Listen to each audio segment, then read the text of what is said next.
This is Dave Siegel, and you're listening to the Matt Balaker podcast.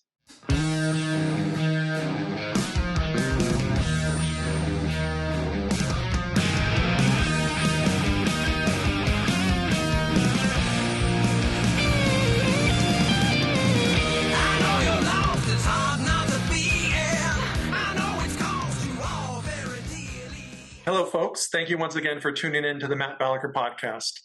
Today's guest is handsome and talented, so I should hate him, but I don't. He's a fantastic comedian, a writer, and former doorman at the DC Improv. He's been a panelist all over network news, and he created the character White Guy Indifferent. You got to check it out. It's got over 60 million views. Please welcome Dave Siegel to the program. How you doing, Dave? Thanks, Matt, man. It's been a long time, and I appreciate you having me, buddy. It's good to see your face. It's good to see your face. You don't age. You just get more good looking, and it's kind of annoying because you're I'll say you're a polymath. Like you're really good at lots of things, and I know you primarily from stand-up, so I want to kind of learn a little bit more about that. But before we get into reasons why you picked up a microphone, Dave, where did you grow up? I grew up in Long Island, really close to Manhattan. Like, my father worked in the city. He did the commute, like the biggest commute there is in the world, I think, Long Island to New York. So my 18 miles east of Manhattan on the South Shore of Long Island. Okay, so I have some family in Wantagh. So shout outs if you're listening. How far is that from your hometown, Dave? It's not far. That's a little further out on the island. The cool part, the thing about growing up on Long Island was the exposure to stand-up comedy. My parents were big stand-up fans, and I'm the youngest of three kids. So by the time they got to me, like, they couldn't care less about like how they were raising their kids, you know. So the big venue on Long Island was called the Westbury Music Fair, and it was like a theater in the round, and that's where any big comedian that came to Long Island would perform. And anyone who went there, my parents would go, and because I was the youngest, they would take me. So from a very early age, arguably an inappropriate age, many would argue, my parents were taking me when I was like 11, 12, 13 years old to see like Rodney Dangerfield, Joan Rivers, Buddy Hackett, Jay Leno. Like, I saw all these people from a very young age. And that was like the first exposure.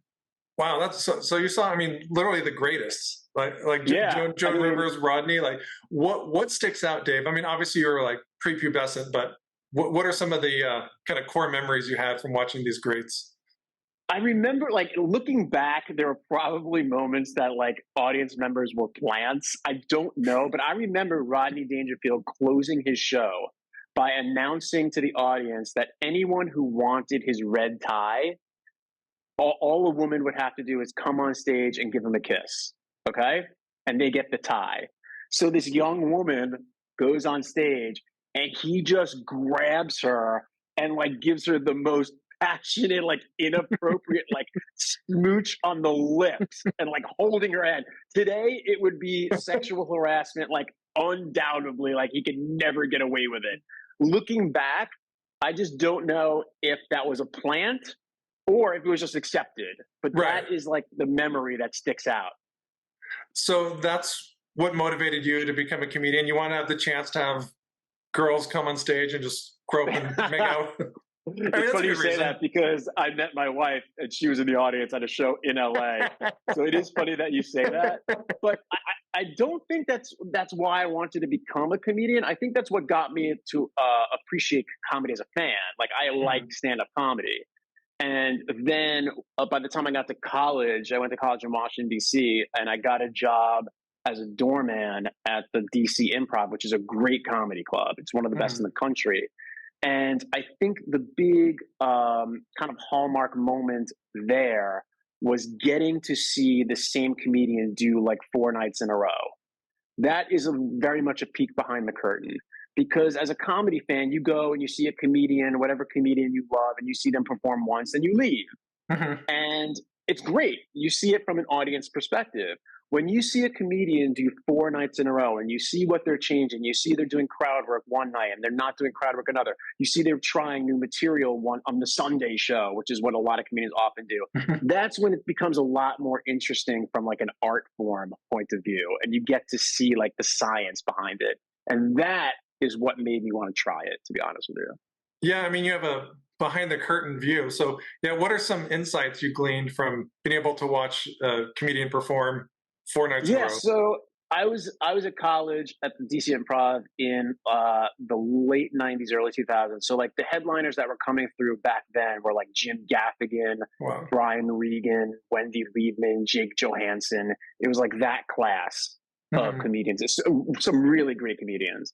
Um, and yeah, I remember like a lot of them would do like crowd work on Sundays, like new material on Sundays. The DC Improv was and is like a really popular club.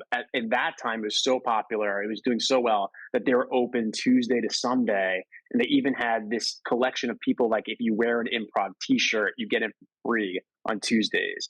So some comedians you could literally see on Tuesday through Sunday perform.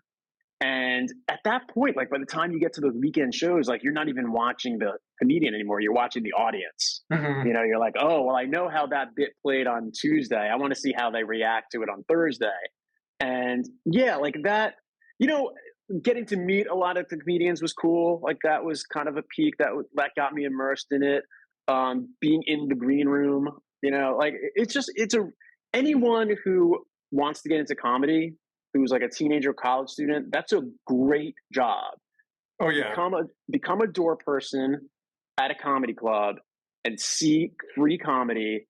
And I would argue that that's better than like a comedy class. Oh, it's cheaper. I mean, you're actually making money instead of paying the groundlings or something like that. But I remember for nerdy aspiring comics, there's a popular article in the early 2000s that Vito was the subject of. He was the doorman for the Hollywood Improv, and he talked about some of the lessons he learned. Not so much on how to be a comedian because he wasn't, but like the etiquette and how to treat the bookers and how to treat other comedians. What did you learn in that sense from being a doorman at DC? It's funny that you mentioned that because I had this conversation, excuse me, with a lot of comedians. I think that comedy club bookers make a big mistake in their treatment of the different echelons of comedians. So clearly, they're going to kiss the ass and do whatever the headliners want, right? They want the headliners to come back. They want to have the great, and I understand that, but the headliner doesn't give a shit. They don't care. Everyone treats them nicely. Everyone gives them what they want. You're not shining. You're not standing out. The manager of the Phoenix Improv is being just as nice to them as the manager of the Omaha Funny Bone. It happens to them wherever they go. Okay. But if you extend a little courtesy and you're nice and you go the extra mile for the feature act, 1 out of every 100 of those feature acts is going to make it. They're going to be a huge comedian one day, and they will remember that you were nice to them.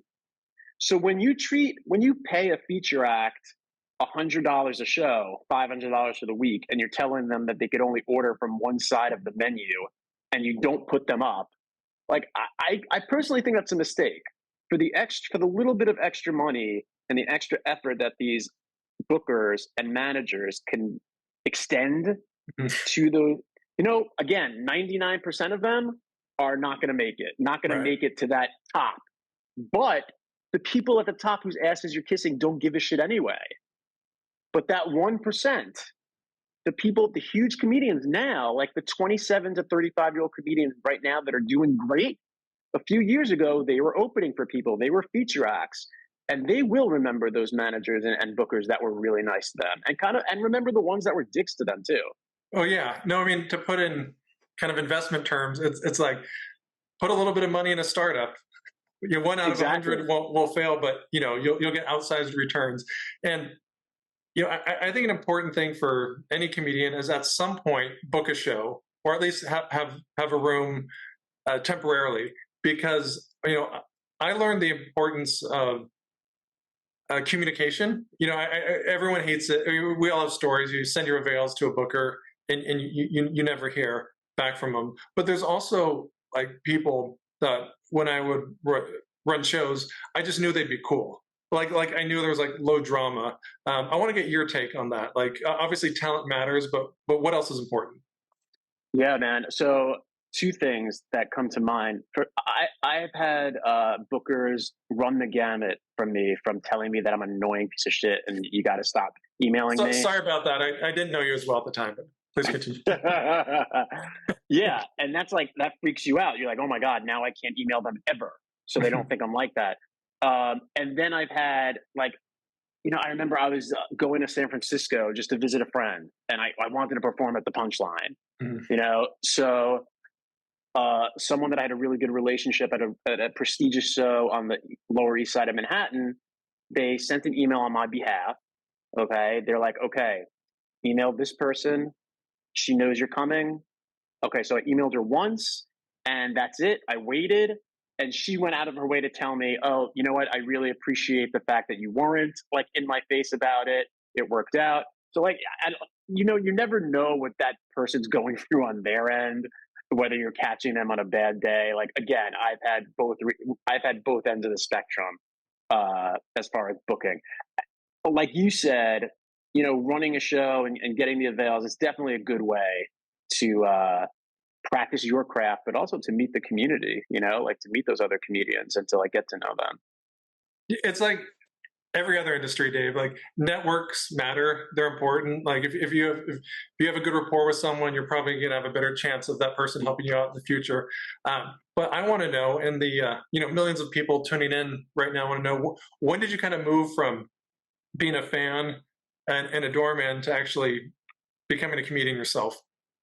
So I did this. I would consider myself like an amateur comedian, and at one, I don't know, I think I was 4 years in, maybe a little less, and I got this opportunity to do this Comedy Central show, like sponsored show, and it's funny because this actually ties into Greg Geraldo, so I'm sure you'll appreciate this. Um, so that was the first time that like the quote unquote industry like recognized me. I think I submitted like a VHS tape, and they accepted me, and me and like maybe 10 other comedians in New York. They were doing it nationwide, but I made like the New York show.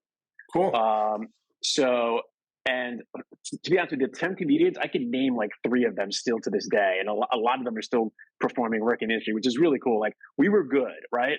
We were like good young comedians in New York, and we performed on this Comedy Central show, and we were all like really like high. Like everyone did well. I think I finished in like, they gave like the top three places, and I think I came in third. And I was really happy with that because, again, I was still very green. But then, as you know, when they do these types of shows, they close the show with like the pro. Yeah. So we did our thing and we all did really well. We were all really proud of ourselves. Lo and behold, Greg Geraldo comes in. This was at the old Gotham in New York. And he just fucking blows this club up to the point where it's like, all right, maybe I'm not that funny. Like we all got. I've got some work to do. Yeah. Yeah, we all got such a wake up call from thinking like, no, all it takes is 3 years and the industry's recognizing me and we were doing great. And I got this recognition. And then Greg Geraldo, like people were crying like in the audience. And I knew his name, but I'd never seen him perform at that point. And I'm like, holy shit, like that's a comedian. Like I'm just trying. And yeah, it was clear that there was just like a difference. Oh, yeah. I mean, that difference, I mean, obviously you were young comedians, but you could take someone 20 years in and there'd still be a big difference if it's someone like him. What was it about Geraldo's set that you think set him apart from the other very talented people? The cadence, the fact that there's not a breath that's wasted. Mm-hmm. Everything is just rapid fire and in this intelligent, articulate, and hilarious way. There's no fat. And he just like, it's cliche and there's a lot of, but to create an environment where it looks like you're just hanging out with a friend and he's just going on a rant in his living room, and you forget that you're sitting next to a stranger, it's just so captivating that it's just a league on its own. Like you could have the best material in the world, but if you don't have that comfort level on stage that he had, it's just like, it's no competition. No, I mean, you said a lot of good stuff. I like what you mentioned about cutting out the fat. Like, that's one thing I admire about Geraldo's work is the economy of words. And it takes a lot of effort to distill it to the kind of most critical pieces. But then beyond that, Dave, and I think you said it really well, is when you're at a show like that, and unfortunately I only saw him live a handful of times, but I experienced what you mentioned, and that's like letting go, almost feeling like you're at a concert. Like, yeah, I was aware I was at a like comedy show, but it felt different than that. It was just like you're saying, I became like friendly with these strangers that I'll never see again. And that's transcendent. I mean, there aren't many performers, like regardless of medium, that can do that. Yeah, you're right. It is a little bit like a concert where you'll bond if you're a big like widespread Panic fan and you like travel to see this band that you love, and you know that the person next to you, like, chances are they didn't get their tickets from their boss who's like, hey, I can't use my widespread tickets. Like, chances are that person is a big widespread fan too. And so you're automatically going to bond. Like, but the difference is you had that love of that band before you got there. That's true. Comedy, yeah. It could be two people that were not familiar with this comedian. But if that comedian is good enough, those people are still going to share that bond because they're having such a good time. And it's funny, like a really nice compliment that I once got was, I had a neighbor, a next door neighbor. He lives 2 houses down, and we've become friendly. And he came to see me live for the first time. And in the middle of my set, I was like really parched, and I didn't have a drink on stage, which is a rookie mistake. But I just stopped. And I was like, he was like, maybe 4 rows deep. And I was like, Mike, could I just get a sip of your drink? And he just sits there like this, like doesn't react or anything. And I'm like, Mike, can I just get like some of your, and he's like, oh, I'm sorry, what? And he later told me that he was so like captivated. Now, part of this had to do with like, he only knew me as his friend, as his name. He never knew me as a comedian. Mm-hmm. So just the fact that he saw me like doing my thing and like in the zone, he was very much like taken and like caught in the moment. But he explained to me like he was so invested in the show that like he was like in a trance. And that was like a really nice compliment. Like if you could forget like your setting, if you could forget that you're sitting next to a stranger, because like, a lot of people in a lot of comedy clubs, they seat you with strangers, which is awkward. Yeah. No other place. Or like maybe like a beer garden is like the only other place. And you're shoulder to shoulder. You don't have a lot of personal space. Small tables, and you almost like have to say hello, and you know. But like once that awkwardness is like vanishes because you're sharing this bond, and that's up to the comedian. It could work the other way also, by the way. If the comedian is terrible, that just makes that situation even more awkward. 100%. Yeah. I want to get your insights on kind of going from a fan of Geraldo, or, having these shows where, your neighbors are there and then all of a sudden you're opening for him. Like that. That's something I always like kind of longed to do. And he had Jesse Joyce, who was kind of a feature that seemed to tour with him a lot. But there were a handful of others. So how did you get that gig, and what was it like? You know what? It was so long ago, I don't remember specifically, but I had a really good relationship with the Baltimore Improv. I just got in at the ground level when they opened, and the club didn't last long, which is probably a testament to my relationship with them. But I think it was good enough that I could call them up and be like, hey, I saw on your calendar that you have Geraldo coming. Can I open for him? And at that point, it was like, oh, well, if they're not bringing anyone already, then yeah, you can. I'm not 100%. I think that's how it worked out. Now, I knew him in passing before that from like, if you ever heard the show, there's this really amazing show on Monday nights in New York called Eating It. It was at Luna Lounge, and it was either $3 or $5. And the shtick of the show was, it was all these really good New York comedians, but you had to try something new. You couldn't do your material. And it was Yeah, it was very much. It was like David Cross, Janine Garofalo, Mark Maron were regulars, Louis C.K., Greg Geraldo, like all these comedians with like Fred Armisen was there. Like it was a really good show, and it was free or like five, whatever. It was capacity like 50 or 75 people. So I knew him in passing from there, but didn't really know him. I don't think I'd ever spoken to him. But yeah, we just hit it off like in the green room. It was really super cool.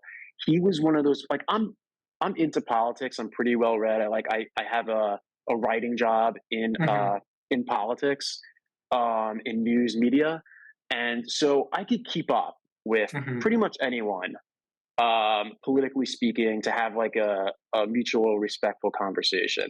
But and this was during I think it was like W. Bush was president, and it was during the whole like, are there weapons of mass destruction?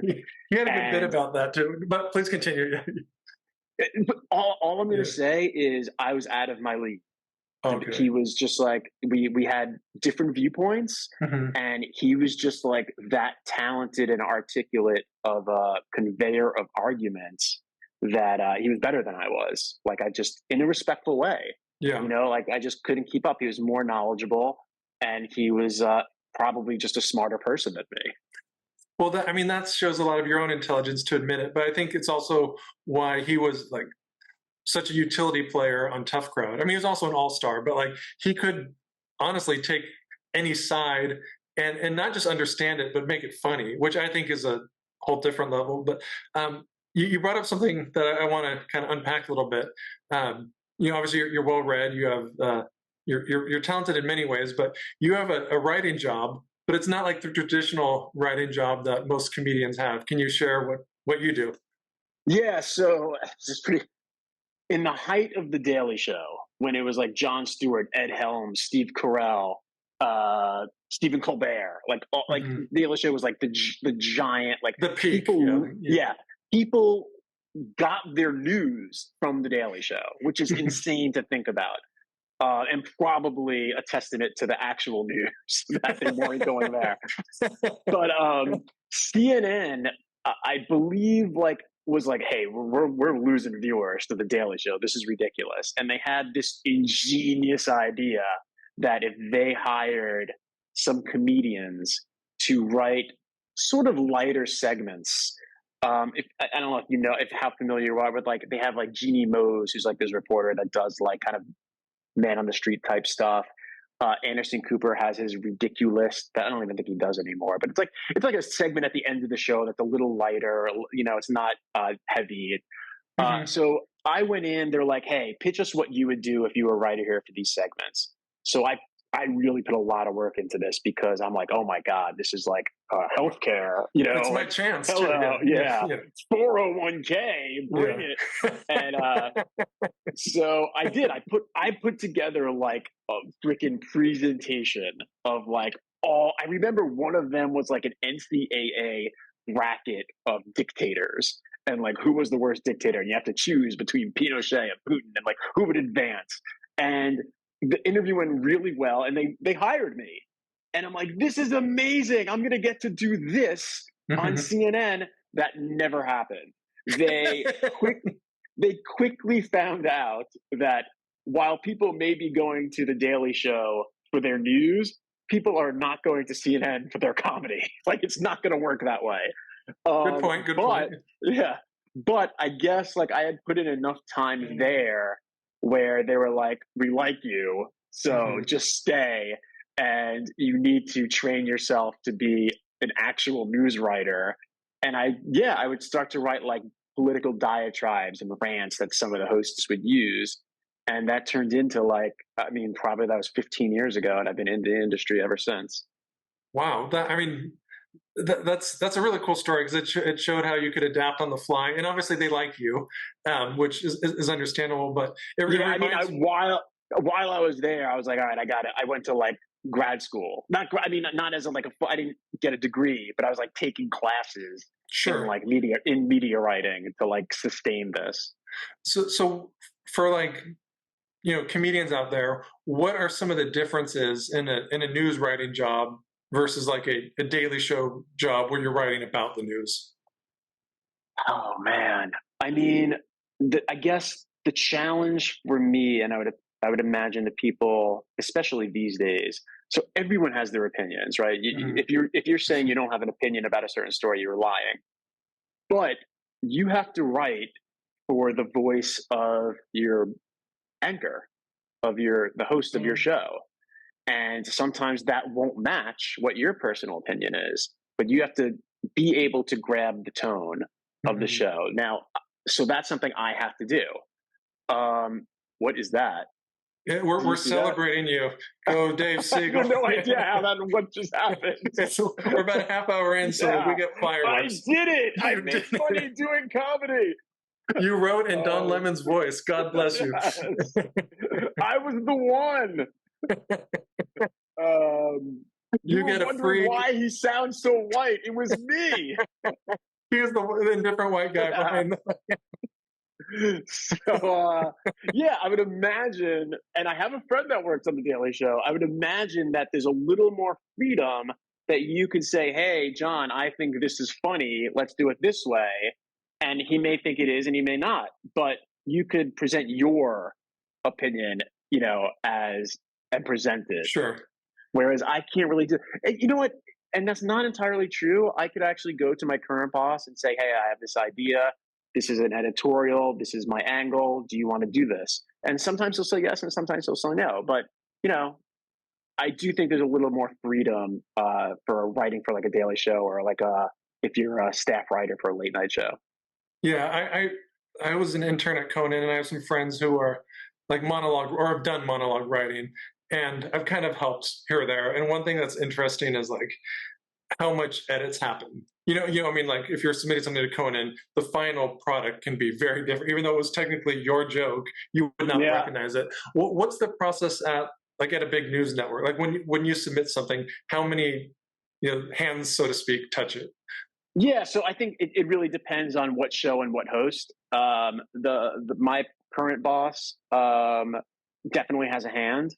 But I mean, look, without getting into specific names, I've worked for people that show up at 8:30 p.m. for a 9 o'clock show. Okay. And they're like, "Give me the script." And then, I worked for Diane Sawyer when I first started, to show you how long ago it was. And she, at age probably 70, was there at, 8 in the morning for a 6 p.m. show, doing her research, reading, a hard worker. You could totally see how she made a 50-year career for herself. Mm-hmm. And you see the difference, and like, oh, that makes sense. That's why she has a career like she has. And the guy that was showing up at 8:30 for the 9 o'clock show, his show was canceled. So, just like anyone else, just like any other industry, I'd imagine, like the hard workers, it's going to pay off. Yeah. I mean, there's always exceptions, but I think that's a pretty safe bet. And like, you remind me that I think it's in Britain, they call kind of their news celebrities news readers. And here we don't do that. Like, do you think that shows a cultural difference, or is it just a term, or what's your take on that? Look, I think anyone who thinks that, ratings aren't a huge driving force in the news is just it's a reality. Yeah. Okay. You need advertisers. You want to charge as much money as you can for commercials between, and you want people to watch. So what's getting to people to watch? Certain stories, and the person that you see on camera is a big part of it. So absolutely, while you would love to do the stories that you personally feel are important and not enough people know about this, and sometimes you do get to do that, and it's really nice. But if there's a story that's rating, they are going to beat that horse until it stops rating, period. When I was with Don Lemon, he was the face of the missing plane. Remember Flight 370? Mm-hmm. I wrote about Flight 370 for 4 months of my life. Like, I know everything there is to know about the underwater torpedoes that were searching and the technology and the only reason was that people were fascinated with this story. they were watching. The ratings were great, and we're just like, this is our show until it stops rating. So is that news? I mean, the flight disappeared. I guess that the first few nights it was news, but when did it stop being news and start just being like, oh, they're doing this because people are watching? Like it becomes cart before the horse. Like it's like, which one's pulling the strings? So yeah, like, I mean, that's a part of it. It is, entertainment to some degree, and news is the genre of entertainment. I'm under no delusions. Like I would consider myself a journalist, but that's the bottom line. Like, if people want to have the most pristine form of journalism, you're welcome to work for an NPR or a PBS where they're not, indebted to sponsors, but you're not going to make the money that you're making at a network. And, that's the deal you have to make. Oh yeah. And I mean, it's the same reason why ESPN covered Tim Tebow to death 10 years ago. Was he a great player? No, but for whatever reason, he drew ratings. And right. As a sports fan, I got super sick of it. But I understand their job is to sell advertising. It's to get eyeballs. I want to talk. You're a white guy in different character. It's pretty new to me, but it shows your acting is really good. I mean, right. it was really like natural. And people out there, we'll include a link in the description, but what inspired that and how much fun do you have doing it? So working in news, you can't help but laugh sometimes. Like it is kind of ridiculous, like the hype, for the reasons we just talked about. Like anything that's getting a lot of hype is going to make the news for better or for worse. And, I have we're comedians. We kind of mock whatever's going on. And a lot of stuff that bothers a lot of people doesn't bother me. And when I see people like losing their temper, like my favorite thing in the world is someone that loses their temper in public. I just it's like popcorn. Like this is a great day no matter what happens. Like a couple fighting. Oh, I love it. Like anything where they like lack the ability to say like, maybe this is inappropriate. Maybe we should do this at home. Like the fuse has been lit. The dynamite has gone off and everything is out the window. Like this woman's latte is too cold and way she's too going cold. fucking nuts and she can't control. Like the lack of control to me is hilarious. So that's kind of the genesis for the white guy indifferent thing. It's like the news will push hype, but they'll never show the person who just doesn't care that much, because who cares about the guy that doesn't care? So what white guy indifferent is like kind of everything in these videos is for the most part real. These are actual news stories, but I put myself in to the story as the guy who just really doesn't care. And now, obviously, in real life, that guy would never make the cut of the news, like, right? It's funny because if you read the comments on these things, like half the people don't know it's fake. Like they're just like, "This is racist." Like, look at that white guy. Like he knows what. The white guy wasn't in the story, dude. Like he's not real. But it's just it's making fun of people that get excited, and it's making fun of news hype as just like. By literally showing a normal person, which is so sad. It makes me happy for a few reasons. One is I remember years ago kind of auditioning for like Best Week Ever or like stuff like that. And I always needed to be like bigger and more, and that's just not me, So I mean, there's something to be said for like subtlety and not being so wild and over the top and oh my God, can you believe this is happening? And getting the views you had. So on one level, I think it's it's just pretty cool, but also it just shows like comedy in a way that is really appealing to a huge spectrum of people. I think now we're very siloed, and I'm not here to say that's good or bad. It just kind of it is what it is. But like you present this in a way where it's super silly, but I couldn't really see anyone enjoying that. And that just kind of reminds me of like, whether it was Rodney or Joan Rivers, kind of like the great comedians I remember as a kid, like, they kind of had to appeal to the masses. Does that matter to you, or is that just a byproduct of a silly thing you're doing online? No, I'm glad you mentioned that because I do have like strong political opinions, but I would never ever put them in a white guy indifferent sketch. Mm-hmm. I want it to be broad, and like you said, I want it to appeal to everyone. I think one of my videos has like 500,000 comments, and literally there was one because I do read the comments on it because I think the comments are hilarious. Like I just Mm-hmm. like to see the people that think it's real and the people that think it's real. Like there was one comment that was like, "Dave, you are clearly a chauvinist. This is how dare you!" Like, and so I pinned it. I made it like the top comment because I knew what would happen. I wanted this comment to be featured because I just wanted the whole rest of the audience to just attack that guy. I didn't have to. Yeah. So every comment under his is like, "Are you fucking kidding me? It's a fucking joke. It's a fucking parody. Get a life."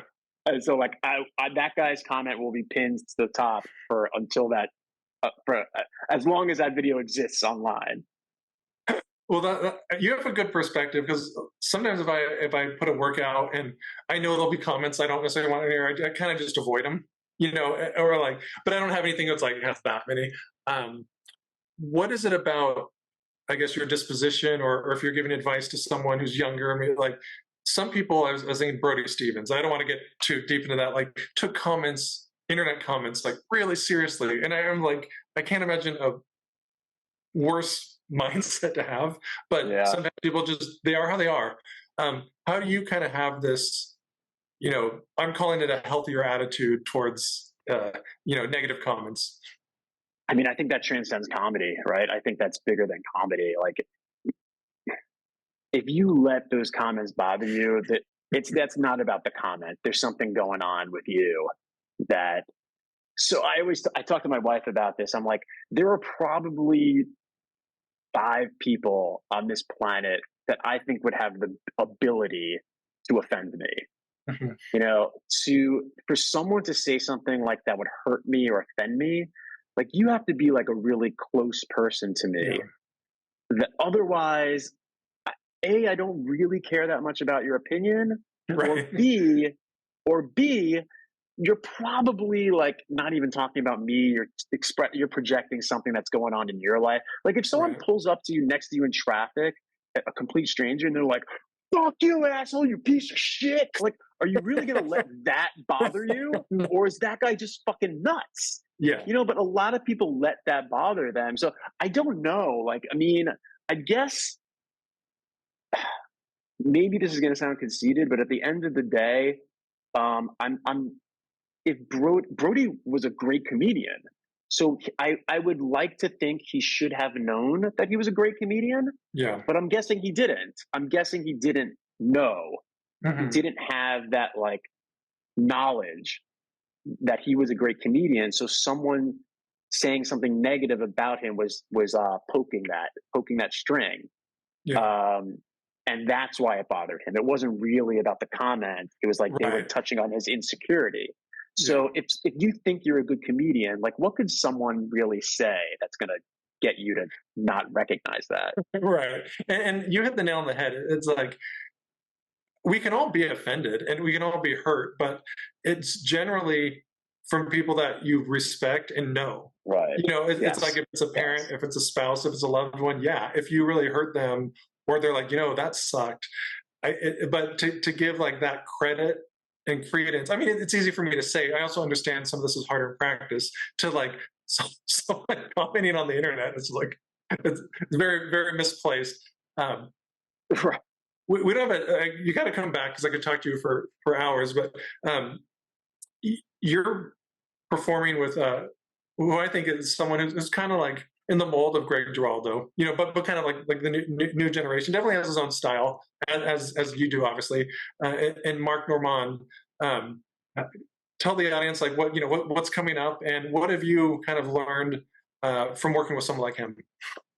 So Mark, I think, is one of the best comedians in the world right now, and I'll tell you why. And it's a little similar to what we're talking about with Greg Geraldo, because not only is Mark hilarious, but I think he says necessary things. Like a large part of his shtick is pointing out the hypocrisy of like PC culture. He's able to say intelligent shit and about our society and make it hilarious, which is like like that combination is just like, you don't see that. So you could see someone who's hilarious and talking about like, having to take a shit in a public bathroom. And you know what? I think it's hilarious. Make fun of me for thinking that's funny, but it's hilarious. Yeah. Is it necessary? Maybe not. Maybe it's not like necessary, but it's hilarious. But to be able to be hilarious and say shit that's like thought provoking and reflective of our society, plus like I'm older than Mark. I've been doing it longer than Mark. So I've seen him just pass me on like, on the ladder of comedy. And the fact that that doesn't bother me and I'm just flattered and happy to be opening for him, like he would have to be like a really good comedian that deserves his success. Because if he was 6-7 years younger than me and I thought he was shit, I'd be like, go fuck yourself. I'm not opening for you. But I will open for Mark anytime he asks me to. I feel similarly. I mean, we're probably roughly the same age. And like, 10 years ago, I was like, no, I want to be that draw. Like there was a lot more insecurity, and now I'm just like, I'm glad my heart still works, and I can, get paid something. And if it's someone like that, it's kind of like, if Victor Wembanyama's on your team and you've been playing in the NBA for 15 years or something, it's like, you got to like recognize that this kid is good. Right. But for people out there, if you have the chance to see Dave Siegel and Mark Normand, like do it. Like you guys. I mean, there's a lot of people I wouldn't go out to see because, I don't want to get influenced too much. Man, I'm lazy sometimes. But like, in all sincerity, people go out and check out these guys, not just Mark, but also Dave. We're kind of wrapping up, but I want to ask you a couple questions I throw out to all my guests. You've had a very impressive and kind of varied career. What are you most proud of career-wise? Most proud of career? It might be this is sound weird. Like I was doing comedy for a decade when I started my YouTube character. And that YouTube character, like when it went viral and I hit that threshold where you could start to get paid to do it. And then like, you just start getting these checks. Like that was like a very proud moment. It was like, what? Like it was like it sounds fucked up, but like we work so hard and we do all of these shows for free. So like to get like these checks rolling in, that when I feel like, oh, I would have done that for free, and like it's like don't tell YouTube, even though it's on YouTube. The joke's on you. The joke's on you, YouTube, because like I remember like when it was at its peak and it's just getting like tens of thousands of views a day, and I wake up to like these notifications on my phone. It was very much, it shouldn't be validating, but it was very validating. It's the wet dream for class clowns across America. And what are you most optimistic about, Dave? I see these young comedians like we were just talking about. They're really good, and you know what? There's a lot of bad ones also, but like the cream will rise.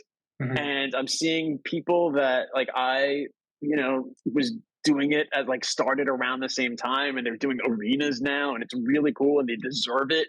And they're like Nate Bargatze. I played on a comedian's basketball team, and like in New York, and like he was on the team. It was like me, him, John Fish, Dan Allen, Giannis Pappas. We all played like in this intramural, basketball team. And Nate was on it, man. And just to see like him hosting Saturday Night Live and like performing in like hockey arenas. And again, it's just like, it is a feeling of optimism because he's fucking hilarious and he's so funny and he deserves it. So in an age when like I was up and coming and the big face on Comedy Central was Carlos Mencia, and you're like, what the fuck, man? Like really? Like, is this what like you're going to gear your like time and money, like the industry is going to like showcase this? Like that is not an optimistic feeling.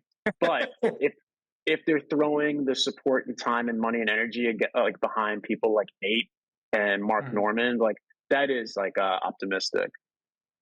I like that. Yeah, it shows like the cream will rise, and